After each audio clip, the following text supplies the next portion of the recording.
Hello everyone, welcome back to the Anatomy Lab. Today we are going to be taking a look at the humerus. So the humerus is otherwise known as your arm bone, and being your arm bone, it is going to be between your shoulder and your elbow joint. And from your elbow joint, it is then going to lead down into your forearm region. So this is specifically between your shoulder and your elbow.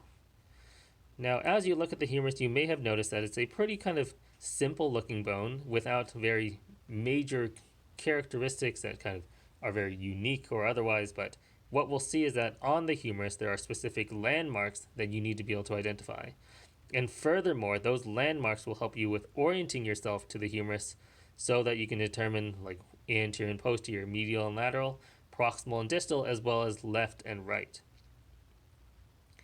So to get started off with the humerus, let's take a look at some major landmarks that we'll find over here. So on this side, you can find this very large, rounded region. This is known as the head of the humerus. And this is what I am going to be looking for whenever trying to identify the humerus. So number one, you have this rounded, big old head right here.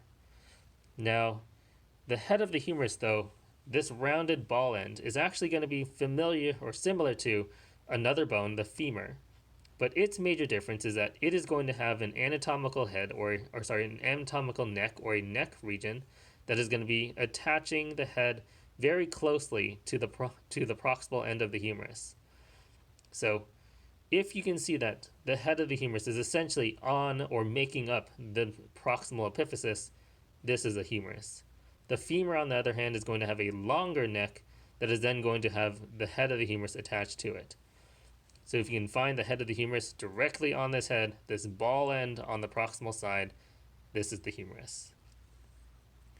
Now furthermore, like this is going to be helping you to determine that this is the proximal side. But also, given that the head of the humerus is going to be attached to the shoulder over here, this is going to fit into the shoulder socket, and this will also be the medial side. So that's actually two directions already down. You have the proximal side with the head, and then the distal side without the head. But furthermore, the side of the head, or the side of the bone that the head is going to be oriented to, this will be medial, and then this will be lateral.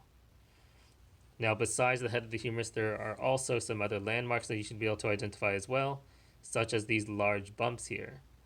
So these bumps, these roughened regions, are called tubercles, and between the two you'll have a smaller one and a larger one.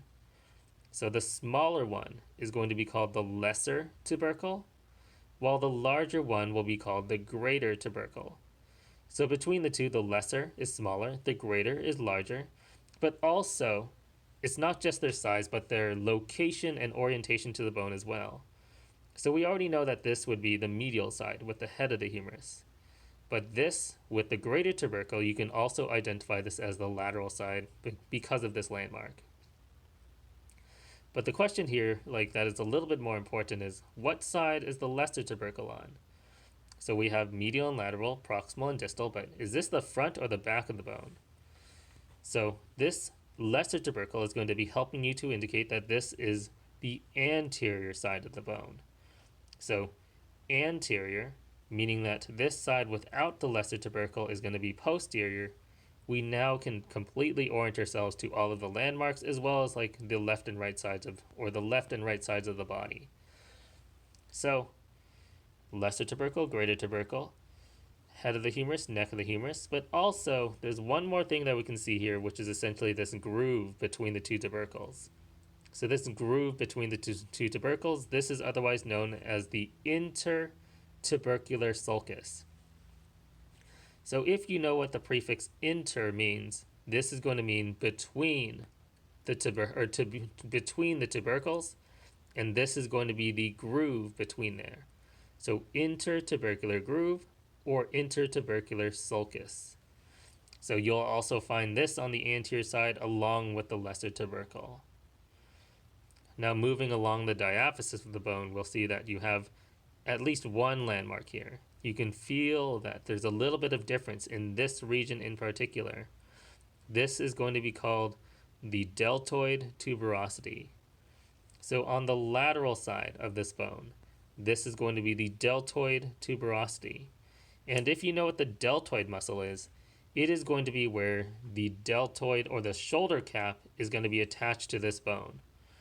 So your shoulder cap will be inserting on the deltoid tuberosity down here on the lateral side of the humerus. Now moving completely distally to the other side of the humerus, you can see that this looks very different from what we saw on the proximal side.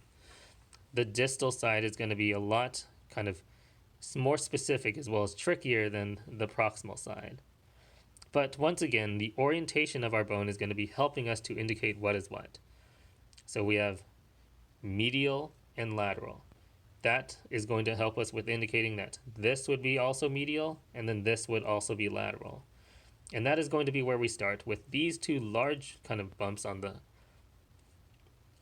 the large part of the distal epiphysis. You have the medial epicondyle as well as the lateral epicondyle. So given that we have our orientation, we have medial, medial, lateral, lateral. So medial epicondyle and lateral epicondyle. Now furthermore, this is actually something that you can feel on your own elbow. So look for your elbow and then feel along here.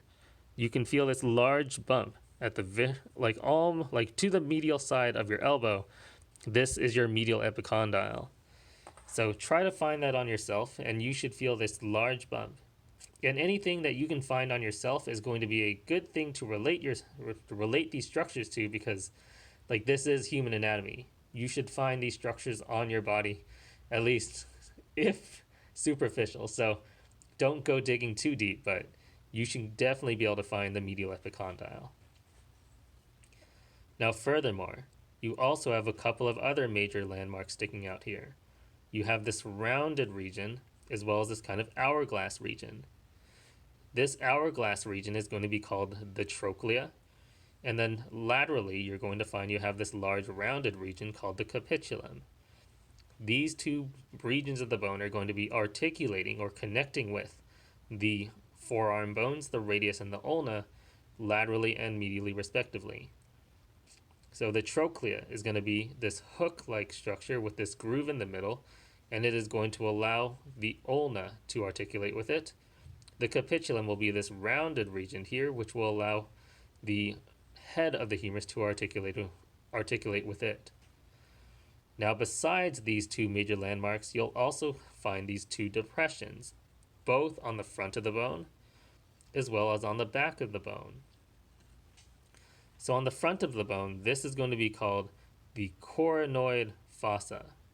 So once again, like we learned what a fossa is. A fossa is a depression. A fossa is a depression in the bone that will allow it to articulate with another structure or allow a muscle to attach to the bone in that location. So this would be the coronoid fossa, which is going to be able to articulate with the coronoid process of the ulna. And furthermore, on the back of the humerus, you're also going to have the olecranon fossa, which is going to be able to articulate with the olecranon process of the ulna. So besides like just the sides that they're on, another good indicator between the two is that this one will be a little bit smaller, the coronoid, while the olecranon is typically a lot bigger on the other side. So with that said, that's about it for the humerus. As long as you can find all of these different landmarks, you're going to be in good shape. But one last thing that you can look for the humerus is to decide whether this would be a left or a right humerus. So for this, like that's where you need to use your landmarks. And now that we know all of these, we could take a look at what we have here. So on the humerus, we have the proximal and distal sides, but then we need to also ask which side is medial and lateral. So the head of the humerus over here will tell you medial, given that, and then that will mean that this is lateral. And then lastly, which side is anterior and posterior.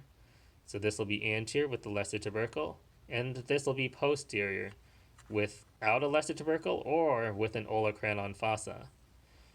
So given this, like try to orient this into your body. If I had to do that for myself, I would hold it like this, and then this would be my left arm, my left humerus. So Make sure that you can identify the landmarks. Make sure that you can determine which side is left and right. And that's about it for the humerus. So, good luck with your studying. Thank you for listening, and I'll see you all next time.